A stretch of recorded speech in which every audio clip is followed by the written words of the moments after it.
Excuse me, taxi. Okay, man, we're looking around. This is the 77 WABC minicast. For the big breaking news, let's go to the great John Solomon, investigative journalist and founder of Just the News. John, fill us in.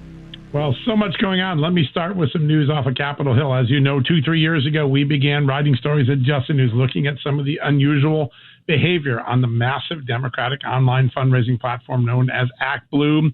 That led to an extensive investigation at the Justice Department and Congress. Congress recently brought the CEO of ActBlue. She took the Fifth Amendment over and over again.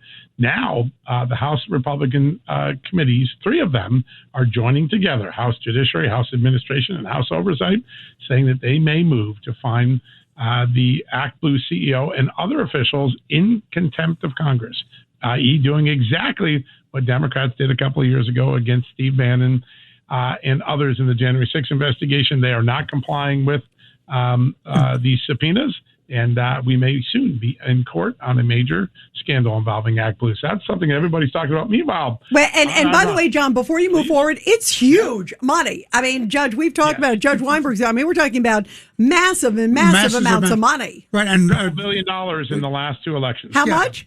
A couple billion. Wow. Yeah, that they moved. I mean, it's enough to move the votes, don't you think, John?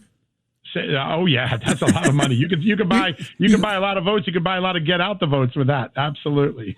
And the interesting thing, by the way, on this this concern about issuing the subpoena and then not turning over documents, is they're asserting all kinds of nonsense like attorney-client privilege. But if you take a hard look at what they're looking for, it has nothing to do. One was a resignation letter. Right. The other one was a guy seeking whistleblower protection. That's not attorney-client privilege. So there's no basis not to turn it over. So you really have a good enforcement action for contempt here. Yeah, I think you're right. Now, it'll depend on what sort of judge you get in the Washington, D.C. area, because some of the judges here have not ruled inconsistently with the Constitution, which requires Congress going up a notch or two to the appellate level. But you're right. On the facts of the law, the congressional committees are in a very strong position. And because they're trying to create legislative fixes to make sure there's no cheating in future elections, I think courts are going to defer to Congress in a big way, given the issue that's there. I want to get to a couple other big things that happened today. There's real signs of progress today in the Iran peace negotiations. J.D. Vance acknowledging that Iran has agreed to allow atomic weapons inspectors into the country regularly. That's a big leap forward. We would give them some relief in return for doing that. So the give and take is officially beginning now. There's going to be bumps. There's going to be hiccups. It could all fall apart. But the fact that Iran came to the table with that today is creating some enthusiasm, not only in the markets, but in the intelligence community a little bit. And then I want to get to a couple stories we had over the weekend about my favorite top doctor. I've been working on him for 2 decades, all the way back when I was an AP reporter 20 years ago. Are you talking about Dr. Fauci or Dr. Biden? Dr. Fauci on this one, absolutely. 20 years ago, I documented how he tested AIDS drugs on foster children in New York without proper protections. Now we are starting to see from the documents that Tulsi Gabbard was kind enough to declassify this past weekend. The CIA knew from a video it located early in the pandemic that Dr. Fauci's own collaborators on research were admitting that they were enhancing the coronavirus and trying to make it more lethal to humans at the Wuhan lab in China, the very thing that Anthony Fauci was claiming in public he did not do. And the CIA was so convinced that he was lying to Congress about these issues, a whistleblower actually made a referral to the Inspector General of the Intelligence Committee. That's the chief watchdog.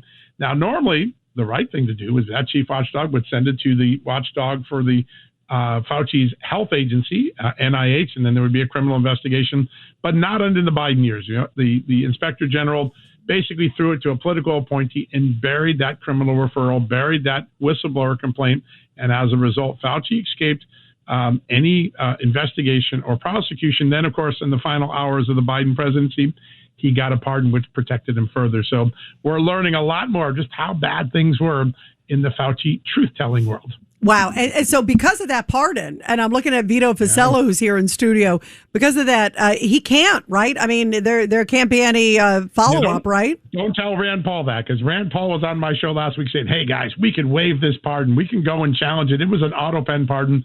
Ron Johnson and several other senators, Rand Paul, are urging the president to treat that pardon as non-existent, to say it was unlawful, it wasn't signed by Joe Biden, it was an auto pen, and challenge it in court and maybe prosecute him. So the pressure's on. We'll see what the Justice Department does. Vito.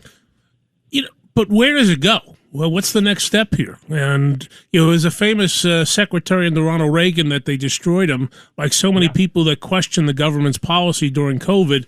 And he said, where do I go to get my reputation back? Ray Donovan. So, Ray Donovan was right. Yeah, in this case, it's the opposite.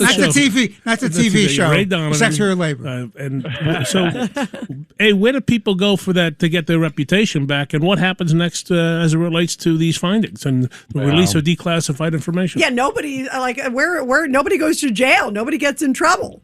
That's exactly it. And we have a story coming up in the next couple of days of all the different ways Democrats have thwarted accountability for people who clearly violated the law. It clearly is the story of the last decade.